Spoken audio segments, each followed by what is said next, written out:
Hey guys, it's your girl Victoria back to you with another review for Love and Hip Hop Atlanta Season 10, technically episode 28, The Reunion Part 1. So we have Claudia Jordan as the host. She's looking good. Probably one of the best dressed for the females. Clearly, the dress code for this reunion was glitter and rhinestones for the females and whatever biggest bling you got on or that you got in your closet to wear to the reunion for the fellas. So, of course, they all kind of chit chatting in the beginning. And, they start off on Spice and congratulate her on her accomplishments, being Grammy nominated. They also compliment Carly as well. And supposedly Rashida's coming out with some music.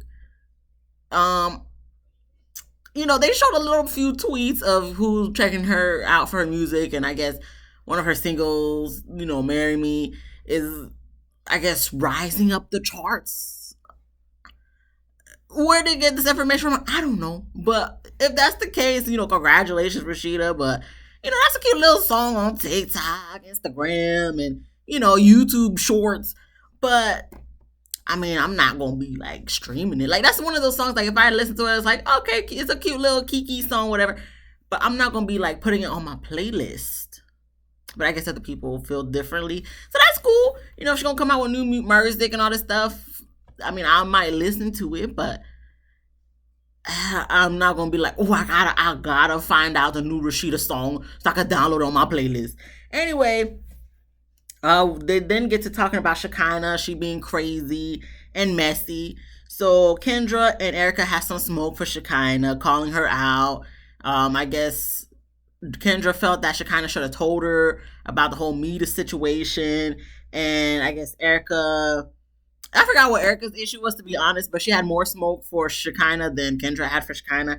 But Shekinah apologizes to Kendra, doesn't apologize to Erica because I guess she don't feel like apologizing to Erica. And for me, I personally felt like Shekinah and Erica had a better bond and relationship than she does with Kendra. So I don't know if that's like, okay, she my girl, I can apologize to her whenever I want. Kendra, we don't know each other like that, but I got some respect for you, so I'm apologize. I don't know if that's the case.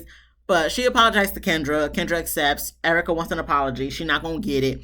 And then we have Safari out of the blue saying, Safari, he was the worst dressed for me personally, for the guys. But he calls out Shekinah saying, you be up in everybody's business, but nobody knows your business. So then I guess that's when Spice and Erica said that Shekinah be having a man. They be trying to FaceTime her. He be hiding his face and whatnot. And coming to find out, per Spice, let her tell it because, she got all the tea from everybody. The man that Shekinah talking to, he got a girlfriend. Really?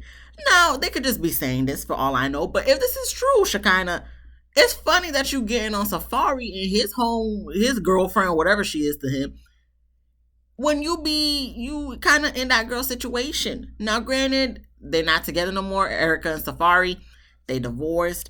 But at the same time, he was sending her flowers while they technically were still married and trying to, I guess, figure out where they go from that moment during the family reunion.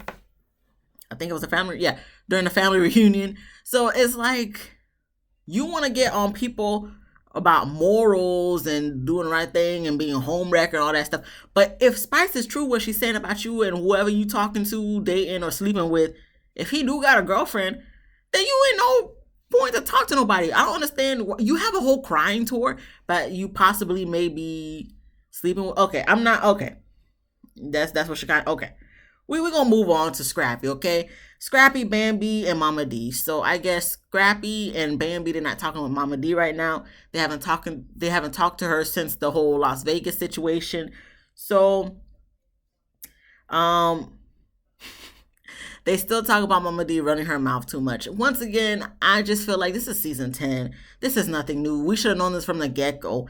And I know Scrappy got a lot of personal things going. I get that. But at the same time, bro, you know how you knew your mama your whole life. You know how she is your whole life. Why would you tell? Like, I understand he trying to vent to her, so he says and stuff. I'm okay. I'll give you that, Scrappy. But at the same time, you know who your mama is. You know how your mama is. So, any little thing you tell her, she gonna misconstrue it and then tell somebody else.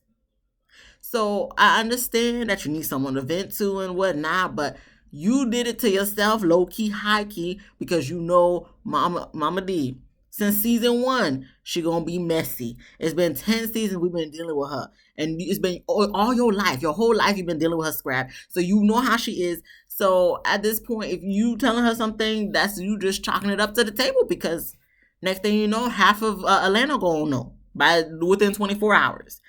So I guess, they talk about the dynamic between Mama D, Scrappy, and Bambi. Scrappy feels like he's stuck in the middle, and I guess Bambi puts the blame on herself for the fact that he's stuck in the middle. And you see Mama D crying in the confessional or in the backstage, because I guess at that point they didn't want to be on the same stage with Mama D. So she's crying about it. She seems emotional. So I don't know. I'm hoping it's genuine feelings and tears and emotion, because Mama D sometimes she likes to act for the camera. So if this is genuine, real emotion, okay, we're in progress. But if it's not, then it's like I don't want to be, because there's been plenty of times on this damn show that I feel like I be like, oh, like, okay, we getting somewhere, and then it come to find out now there was just fronting for the camera. So I'm just, proceeding with caution. But if this is real emotion from Mama D, then good. That's what we like to see. I wish you would have gave that emotion when he was talking to you during Spice's Grammy after party thing, instead of you talking about like, oh, I love you, but I just can't change your diaper no more. To me, that was still kind of like, really, this is what we doing? But okay. And then we have, oh no, we didn't get to that point yet. I don't think we got to that point. Okay, so then we see the scene with Scrappy and Mama D, obviously, of last episode, when he's telling her his true feelings. And of course, everybody starts crying again, even Scrap. And, it was just one of those like emotional moments. I didn't cry because, I'm a G. I don't cry like that, which is a lie, but I'm always going to say it. But it was, I'm pretty sure if I was there physically, it probably would have been more emotional, made me tear up a little bit. Like, I was on the screen, I'm like, okay, well, it is sad, but I'm not going to cry at the same time. But okay. So, like we already went through, Bambi puts the blame on herself. And then I guess that's when Claudia asks if he's willing to have a one-on-one with Mama D. So then he thought about it. He said, yeah, he's willing. And we're going to see how that goes in a few scenes later. Then we get to talking about Rennie and losing her mom. So she's still healing. There's nothing else to take from this scene. It's a sad scene, but, at least she's trying to move through it. I mean, you can't really move on your mother passing, but at the same time, she's trying to deal with the cards she's been dealt, and kudos to her for that. Then we get to, speaking of mamas, we get to Sierra dealing with her mom and being her drinking problem with Kim, and intervention with her sisters, and then also with Eric and his mom, because Eric's father passed away from alcoholism. And that's when everybody gets to talking about dealing with their own parents. And then we get to see Scrappy. He was emotional about it because obviously we knew Mama D had a drinking problem as well, and it wasn't good for her health. We seen that, I believe, a couple seasons ago. So then that's when Rennie, stepped up and said, well, our parents deal with being a parent the best way they can. They love us the best way to their ability. And we kind of hold expectations of how we want them to be, but they're the best that they can be for themselves. Which, yes, that is true, Rennie. I completely understand. 100% agree with what you're saying. But at the same time, I feel like some parents, well, a good majority of parents know that they could do better. I get that, let's not try to expect too much of them. But at the same time, the basics, everybody wants that. They want the love, I guess the normal way, or whatever someone's normal way of feeling loved is, that's what they want. And I feel like all parents are able and capable to give that. You just gotta maybe help them to show them how. It's kind of just like saying, okay, well, that's the best they could do, so I'm just going to accept it. Yes, I get that's how you feel. Like, okay, you're not going to put too much on them. But at the same time, if you need something from your parent to feel loved, have that open communication with them. So, okay, if you have kids and then they want something more from you as far as love and emotion and all that stuff, and you just going to be like, well, I can't do that. I could only that's when you try to, how you overcome that. Sorry if I'm rambling, but I feel like how you overcome that is you try to do better with your own kids. And when they get to that point of age, yeah, there's nothing else you can do. But I mean, it's still okay to verbalize it and express yourself. Don't just hold it in. So Yes, Rainy, I completely agree with you. I get what you're saying, but at the same time, there's always room for improvement. And then you could just be like, okay, is there anything I can do to be a better child for you as well? Just have that conversation. Y'all need to talk. Anyway, I don't know. Okay, we move on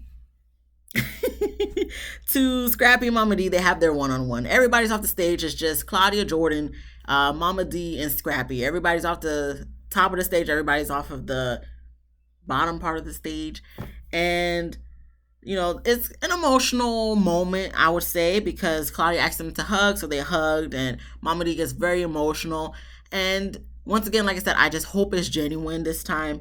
And they talk and discuss, and Mama D does take some accountability. She said she failed Scrappy as a mom, and she effed up.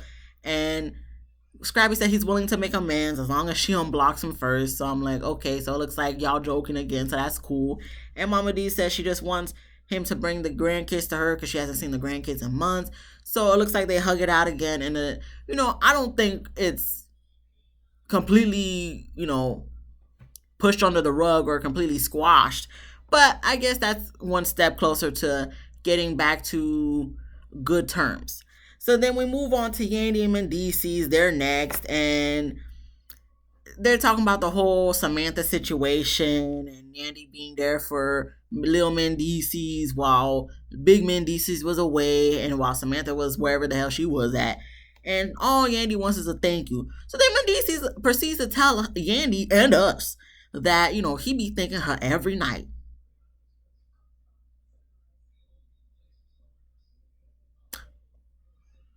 Thank you. Thank you for letting us know. I mean, we know what they do, but I'm just like, thank you, man. Okay. Okay. I understand you doing the action, Mendeecees, but, I think she just wants to verbally hear thank you. But okay, we'll give it to you, Mendeecees. You made everybody kind of pause a little bit. Okay, we're going to move on. But still on Mendeecees and Yandy. I guess Mendeecees said everybody's cool and for the most part cordial and whatnot. And Jock made some mention that it takes a village to raise kids, which is true. And then he mentioned something about his kids help Kendra move into her apartment. Now, I don't know if he meant like one of his kids' apartment or like actually helped Kendra move into her own apartment, like Kendra's apartment. And if that's the case, why is she getting her own apartment for? Is y'all cool? Or y'all got some, like, I don't understand when he said that. Am I the only one who caught that? Or am I just overlooking into it? I don't know. But when he said that, I'm just like, whose apartment? Kendra's? Why is she getting her own apartment? Whatever, that's not my business. That's their business. But okay, we moved then on to we're still talking about, well, actually not still talking about. That's when we get to Jock and Kendra next. And Carly said Jock knew that she was going to be at the bachelor party and going to be popping out the cake in the box or whatever. Kendra said no. Jock said he didn't know. Jock is saying he didn't know. So I guess that's making Carly look like she dumb. Carly just be putting herself in situations, so ain't nothing new with that. And I guess Kendra want to throw some shots and say Carly looked like a clown with her makeup and all that stuff, and she looked like Desperado. Carly said the one thing she is not desperate is for Jock. Carly, listen, you've been claiming you ain't for Jock this whole time, but you be quick to be on him, joking about him, worried about him and what he got going on. So, Carly, you can say all this stuff, okay? Anybody believe it, okay? Maybe you believe it. I don't even think you believe it, but, maybe you trying to make yourself believe it. But, actions speak louder than words, Carly. So, okay, save it. Please save it. Kendra, save the smoke. Okay, we're tired. Like, you already knew half the stuff Jock been doing, so we don't want to hear from you. And everybody's pointing their fingers at who's at fault for not telling Kendra what's been going on. Listen, all y'all at fault at this point. Now, once again, am I personally going to be telling somebody what they man is doing? Probably not. Like, you gotta be my daddy doing something, and I have to tell my mama. But like, if we cool, if we cordial, like we all group of friends and stuff, I'm not gonna be doing it. No, listen. I'm not getting between what y'all got going on because who knows? It could be like Princess and Ray J. They be having threesomes and she be a part of it, obviously. And, I don't know what y'all be doing behind closed doors. So I'm going to keep myself out of the situation. That ain't my business. But if it's something, we close, then I'll probably tell you. But okay, everybody pointing fingers at who's at fault. All y'all at fault. Let's just all admit that what we could have done better in the situation. Okay, I would want to ask Kendra, if you was in that situation, what would you have done? Would you have told the person? And does it matter if we told you or not? Because you still with the guy, you still married to him. The kid's helping you out to move into your apartment, supposedly, if that's what Jock meant. So what does it matter if we told you or not? You still with the guy, because you already knew all this stuff. Okay, okay. So then we get to Meda, obviously, and Meda talking about Kendra knew she existed. So Kendra was just, I guess Kendra made her point of her reasoning, but I guess she's like, well, technically, yeah, I knew about you. And for me, I'm just like, Meda, I just still don't understand, because first you're talking about you didn't know about Kendra because of all these girls that Jock be with, but then all of a sudden now you talking about Kendra knew who you were and all that stuff, and that you heard of Kendra's name, but Jock be hang. Listen, I know Kendra be lying for the cameras, but at the same time, it's like your story's been so inconsistent this whole season, and Kendra, I don't understand why you got all this smoke. I really don't. For per Jock, he told you what it was, and you already knew about the baby. So I'm pretty sure you knew about Meda and that situation they had going on, whatever the case may be. So at this point, Kendra, like, I ain't trying to hear anything you gotta say. Meda, I ain't trying to hear nothing you gotta say. But of course, when Meda said that, it turned into an argument. Jock got up and he's walking away. And then I guess when Meda stood up, that's when security want to walk on the stage. They didn't run on the stage; they walked because they knew ain't nothing was going to happen. So then that's when Jock want to yell for Kendra. So then it goes to commercial for dramatic effect. Comes back from commercial for dramatic effect, and that's when Jock was like, "Kendra, come here." And for me, I'm just like, so you gonna tell her to come to where you at? First off, when she went to you and you trying to tell her to calm down, cameras around, all that stuff, we can hear you. You might as well have just told her that on the stage. Second off, okay, you getting up and walking, so you're just gonna just leave her in the limelight to possibly be ambushed and run on by Meda? You're not gonna protect your wife, your woman that you chose? That was the case. Like, if you were trying to get up and walk away, I felt like you should have at least grabbed her hand and said, "Come on, babe, like, let's don't even entertain this crap." But no, you just left her to fend for herself. I mean, granted, she having all this fire for no reason because we over at this point. But at the same time, Jock, that's your girl, bro. Like, you're not gonna protect her. Like, I don't understand when people just be like, okay, I'm just gonna get up, walk away, or I'm not even gonna try to, like, put my hand on top of hers, hold it, try to console her, like, babe, like, don't even try to. Okay, but they came back on the stage, and Meda still saying, she loves Jock. Well, Claudia brought it up, but Meda still loves Jock, and she still claims Jock will forever love her. Jock laughing and whatnot, and Kendra just looking like she's still fuming for whatever reason. So Jock, I guess, tries to deny that. So then Spice sticks up for Meda. And then that's when Meda pulls out her phone, her pink cell phone. Was it a flip phone? No, it was a touchscreen, bro. But her pink cell phone to show the text messages to Claudia. And then that's when the reunion part 1 ended. So I guess we're going to have to wait to see the resolution for this next week in reunion part 2. This not season. This review part 1 wasn't much. I don't think the next episode is gonna be much. But just a little quick tidbit of this family reunion on the 28th of November. That is a reunion. Like, I'm looking at the previews, I'm like, that is a lot of people. Compared to the people we saw from like the first 2 family reunions post shutdown of 2020, that's a lot of people. I mean, I'm not mad at it. That's what I call a reunion, because I feel like you got like practically all the OGs from all 4 franchises. And the only thing I'll say left about this reunion part 1 is, like, I wish Mimi would have been there just to sit there, but she said she don't got time for that. She don't got time for us, so I understand, Mimi, but it would have been nice to see you at the reunion. Anyway, at the reunion. But the family reunion, that looks interesting. We'll see how that goes when it comes on the 28th. But That's it for this episode for reunion part 1. If you like this video, please give me a thumbs up. Please subscribe. Please comment. Let me know what you thought.